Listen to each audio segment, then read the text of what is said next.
नमस्कार मंडळी, आम्ही अग्रिकोड यूट्यूब चॅनल तुमचं सर्वांचं स्वागत आहे। आज आपण करणार आहोत कोलंबी तंदुरी। तर त्यासाठी इथे मी कोलंबी घेतलेली आहे। तुम्ही पाहू शकता कोलंबी एकदम मोठी सुद्धा नाही आणि छोटी सुद्धा नाही, मीडियम साईजची आहे। तुम्हाला या साईजपेक्षा थोडी मोठी साईज मिळाली तरी त्याची सुद्धा तंदुरी करू शकता। मला मोठी साईजची कोलंबी मिळाली नाही, त्यामुळे ही मीडियम साईजची कोलंबी घेतलेली आहे। आता कोलंबी साफ करून घेऊया। कोलंबी अशा पद्धतीने मी साफ करून घेतलेली आहे, तुम्ही पाहू शकता। कोलंबी तंदुरी करण्यासाठी हिरवं वाटण तयार केलेलं आहे। हिरवं वाटण करण्यासाठी आलं, लसूण, मिरची आणि पुदिन्याची पानं याची पेस्ट तयार करून घेतलेली आहे।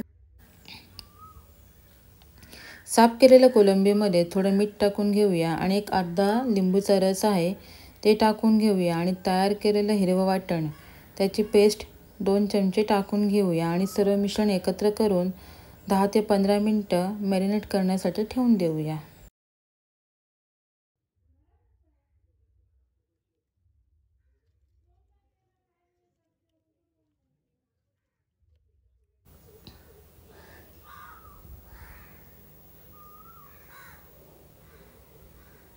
कोलंबी तंदुरी करण्यासाठी इथे चक्का घेतलेला आहे।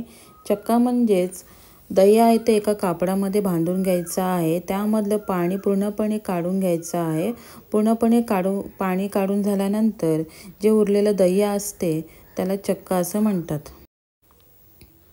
इथे मसाले घेतलेले आहेत। मसाल्यामध्ये आगरी मसाला, जिरे पावडर, धणा पावडर, हळद आणि तंदुरी मसाला, थोडं मीठ आणि तूप याचा वापर केलेला आहे। एका भांड्यामध्ये चक्का आहे तो टाकून घेऊया। त्यानंतर त्यामध्ये हिरवं वाटण आहे ते 2 ते 3 चमचे टाकून घेऊया।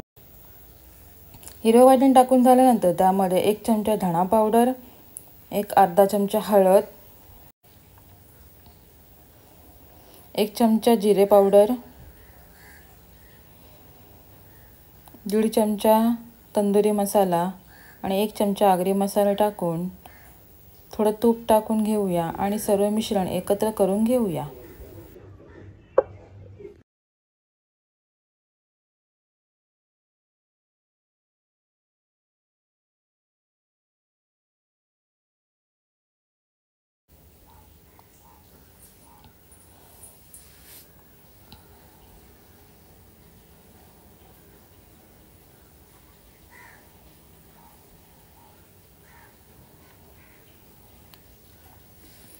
सर्व मिश्रण एकत्र करून झाल्यानंतर मॅरिनेट केलेली कोलंबी आहे ती या मिश्रणामध्ये टाकून घेऊया आणि एकत्र करून 1 तास मॅरिनेट करण्यासाठी ठेवून देऊया।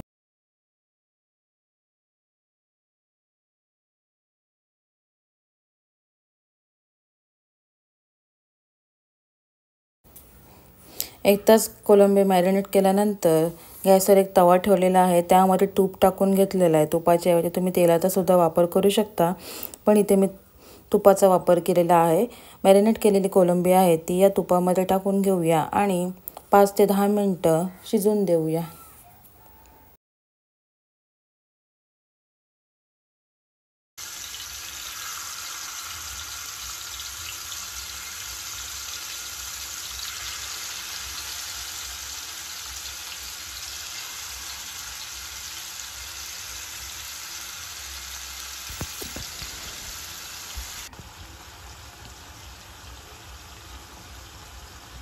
कोलंबी एका बाजूने शिजून झाल्यानंतर दुसऱ्या बाजूने शिजवून घेऊया।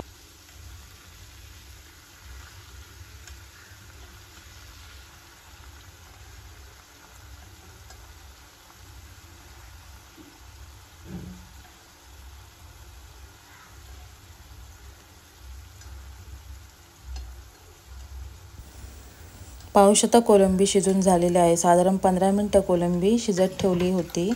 त्यानंतर आता कोलंबी एका भांड्यामध्ये काढून घेऊया। फ्राय केलेली कोलंबी आहे ती स्टिकमध्ये या अशा पद्धतीने भरून घेतलेली आहे आणि गॅसवर 2 ते 3 मिनिटं भाजून घ्यायची आहे। अशा पद्धतीने तुम्ही गॅसच्या ऐवजी चुलीवर सुद्धा भाजू शकता।